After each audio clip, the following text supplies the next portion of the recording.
السلام علیکم students, welcome back to my YouTube channel. امید ہے آپ سب ٹھیک ہوں گے۔ اس سے پہلے والی ویڈیو میں ہم نے عراق کی فتوحات کے بارے میں سمجھا۔ اب آتے ہیں حضرت ابوبکر صدیق رضی اللہ تعالیٰ عنہ کے دور خلافت میں، جب وہ شام کی فتوحات کی طرف متوجہ ہوئے۔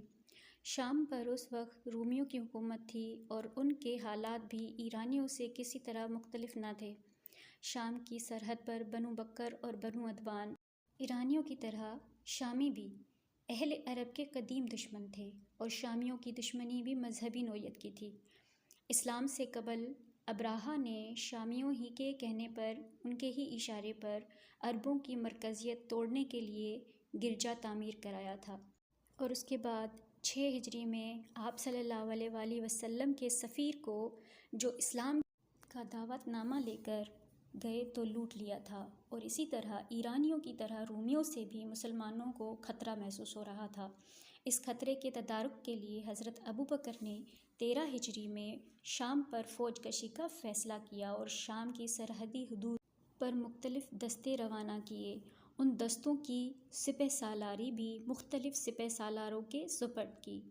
ان میں سے عمرو بن العاص کو فلسطین کی طرف رخ کرنے کا حکم دیا، اور یزید بن ابی سفیان رضی اللہ کو دمشق کی فتح پر مامور کیا۔ ان کے بعد ابو عبیدہ کو حمص کی طرف روانہ کر دیا، اور شرجیل رضی اللہ بن حسنہ اردن پر مامور ہوئے۔ ابو عبیدہ رضی اللہ اس تمام لشکر کے سپہ سالار مقرر ہوئے۔ والی شام ہرقل کو جب مسلمانوں کی روانگی کا علم ہوا تو اس نے سرحدوں کو مضبوط کر کے اپنی حفاظت کی انتظامات شروع کر دیے۔ اس وقت والی شام حمص میں مقیم تھا۔ اس نے مسلمانوں کا مقابلہ کرنے کے لیے بڑی تعداد میں فوج جمع کی تھی۔ اس نے عرب سے ملحق سرحد پر خاص طور پر توجہ دی تاکہ مسلمانوں کی پیش قدمی کو روکا جا سکے۔ یہاں ابو عبیدہ اسلامی فوج کے سپہ سالار تھے۔ شام پہنچ کر انہیں رومیوں کے مختلف حملوں کا مقابلہ کرنا پڑا، جس سے ابو عبیدہ نے یہ تو اندازہ کر لیا کہ ہرقل نے ان کے مقابلے کے لیے بڑی فوج تیار کر لی ہے، اور ساتھ ہی انتظامات بھی سخت کر دیے ہیں۔ اس لیے ابو عبیدہ نے حضرت ابوبکر کو ایک خط لکھا، جس میں تمام حالات لکھ کر رومیوں سے مقابلہ پر قابو پانے کے لیے مشورہ اور ساتھ ہی مزید مدد کی درخواست کی۔ تو حضرت ابوبکر صدیق رضی اللہ تعالیٰ عنہ کو ابو عبیدہ کا خط ملا۔ آپ بھی یہی چاہتے تھے کہ جس طرح عراق کی مہم میں کامیابی ہو رہی ہے، بالکل اسی طرح شام کی اس مہم میں بھی کامیابی نصیب ہو۔ عراق کی فتوحات میں خالد بن ولید رضی اللہ کی جنگی قابلیتوں کو بہت دخل تھا، اس لیے حضرت ابوبکر نے شام کی مہم کے لیے بھی خالد بن ولید کا انتخاب کیا اور انہیں ایک خط لکھ کر عراق سے شام جانے کا حکم دیا۔ خالد بن ولید اس وقت حج سے واپس ہو کر دوبارہ عراق پہنچ چکے تھے، اور حضرت ابوبکر صدیق کا حکم پاتے ہی وہ آدھی فوج مسنہ بن حارث رضی اللہ کے پاس چھوڑ کر شام کی طرف روانہ ہوئے، اور اس کے ساتھ ہی اسلامی لشکروں کے سپہ سالاروں کو اپنی فوج کے ہمراہ اجنادین کے مقام پر جمع ہونے کا حکم دیا، جو مختلف مقامات پر تھے۔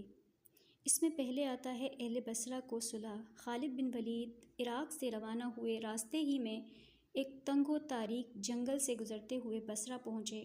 یہاں کا حکمران غسانی تھا، جو رومیوں کا طرفدار تھا۔ خالد بن ولید نے غسانی حکمران پر حملہ کر دیا، جس کے نتیجے میں غسانی فوج کو شکست کا سامنا کرنا پڑا، اور اہل بصرہ نے صلح کی پیشکش کی، جسے جزیہ ادا کرنے کی شرط پر خالد بن ولید نے قبول کر لیا۔ یہ تھا مکمل واقعہ، اور خالد بن ولید کی یہ پالیسی بڑی کامیاب ثابت ہوئی۔ اجنادین پہنچنے سے قبل ہی اہل بصرہ، جو رومیوں کے طرفدار تھے، صلح کر لی۔ اس کے بعد اسلامی لشکر اجنادین میں اہل بصرہ سے صلح کرنے کے بعد خالد بن ولید اجنادین پہنچ گئے۔ یہاں یزید بن ابی سفیان، شرجیل بن حسنہ، ابو عبیدہ اور عمرو بن العاص رضی اللہ اپنی اپنی فوجیں لے کر پہنچ چکے تھے، اور رومیوں نے بھی اپنا لشکر یہاں جمع کر دیا تھا۔ خالد بن ولید نے تمام افواج کی کمان سنبھالتے ہوئے لشکر کو مرتب فرمایا۔ پیدل فوج پر ابو عبیدہ کو مقرر کیا، میمنہ پر معاذ بن رضی اللہ جبل کو، میسرہ پر سعید بن رضی اللہ عامر کو سواروں پر اور سعید بن زید کو مقرر کیا گیا، اور خود مسلمانوں کو جوش دلانے کے لیے صفوں کے درمیان گشت کرنے لگے۔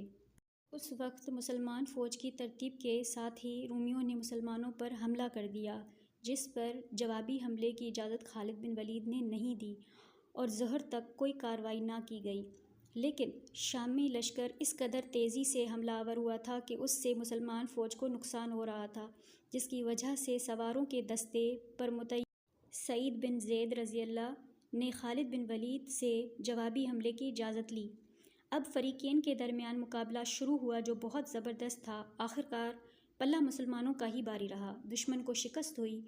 اس معرکے میں 3000 مسلمانوں نے شہادت پائی اور مسلمانوں کی فتح شام کی فتوحات میں اہم ترین کامیابی کی نوید تھی، جس نے رومیوں کو ہراساں کر دیا تھا۔ اس کے بعد دمشق کا محاصرہ آتا ہے۔ پہلے معرکے میں کامیابی کے بعد خالد بن ولید دمشق آئے اور اس کا محاصرہ کر لیا۔ دمشق کا محاصرہ چاروں طرف سے کیا گیا، جس سے اہل دمشق گھبرا گئے اور ہرقل سے مدد طلب کر لی۔ ہرقل نے ایک فوج روانہ کی۔ ہرج الحضر میں خالد بن ولید کی فوج سے اس کی مدبھیڑ ہوئی، لیکن اسے کامیابی نہ ہوئی اور راہ فرار اختیار کر لی۔ اہل دمشق نے جب یہ دیکھا کہ ان کی مدد کے لیے آئی ہوئی فوج راہ فرار اختیار کر لی ہے تو مسلمانوں پر تیر اندازی شروع کر دی۔ اس کے ساتھ ہی دروازوں پر مضبوط دستے متعین کر دیے، لیکن مسلمانوں کا محاصرہ بدستور جاری تھا۔ اہل دمشق نے ایک بار پھر ولی روم ہرقل سے مدد طلب کی اور نہایت ہی بے صبری سے اس کی مدد کا انتظار بھی کرنے لگے، مگر مسلمان اپنی جگہ پر ڈٹے رہے۔ دمشق کا محاصرہ ابھی جاری ہی تھا کہ حضرت ابوبکر صدیق رضی اللہ تعالیٰ عنہ کا انتقال ہو گیا اور یہ معرکہ خلیفہ دوم حضرت عمر فاروق کے عہد میں پورا ہوا۔ اس طرح حضرت ابوبکر صدیق نے اسلامی فتوحات کا آغاز کیا، جس میں انہیں شاندار کامیابی ہوئی۔ بیک وقت ایرانیوں اور رومیوں سے جنگ جاری تھی اور دونوں مہمات ان کے عہد میں پایۂ تکمیل کو نہ پہنچ سکی کیونکہ زندگی نے ساتھ نہ دیا۔ لیکن اسلامی فتوحات کا آغاز کر کے آپ نے اسلامی سلطنت کا دائرہ وسیع کرنے کی راہیں ہموار کر دیں، جو آپ کے عہد کے کارناموں کا ایک نمایاں حصہ ہیں۔ امید ہے آپ سب کو شام کی فتوحات کے بارے میں ٹاپکس سمجھ میں آ گئے ہوں گے۔ تو پھر ملتے ہیں نیکسٹ ویڈیو میں۔ اگر ویڈیو اچھی لگے تو لائک کریں، شیئر کریں اور سبسکرائب کریں۔ تھینک یو سو مچ۔ اللہ حافظ۔